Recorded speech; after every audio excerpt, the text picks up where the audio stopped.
support for taageerada loo Israel hayo is Israa'iil plummeting ayaa si weyn hoos around the ugu sii world. dhacaysa adduunka oo dhan. You've lost Waxaa Europe, lumiseen Yurub oo ah saaxiibkiina ugu your weyn biggest dhinaca economic dhaqaalaha ee partner suuqa.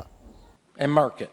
saynis Your yahanadiina waxaa scientists laga reebayaa shirarka caalamiga face ah iyo exclusion from shabakadaha international cilmi-baarista. conferences and research Fanaaniintiina iyo networks.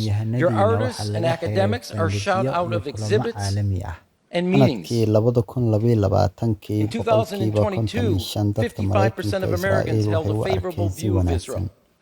Today, Maantana it is wuxuu marayaa 37%, boqolkiiba and it is 37 dropping. welibana wuu sii And among dhacayaa. the youth of both Dhalinyarada America and Mareykanka iyo Europe, Yurub ee kuwa the mustaqbalka future waddankaasa of both weliba America and taageeradoodu waa Europe, ka sii hooseysaa. it's even lower.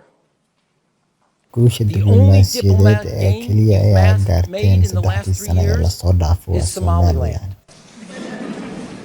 Sidii As my ayeeday grandmother oran would say, jirtay, you waxaa lost lumiseen America, you lost Mareykanka, Europe, and waxaa you picked up lumiseen Somaliland. Yurub, waxaana Such soo a hesheen deal. Somaliland. Taasi waa heshiis. Taasi waa But that's the natiijada iyo consequence cawaaqibka ka and the net dhalatay result doorashada of siyaasadeed. policy choices.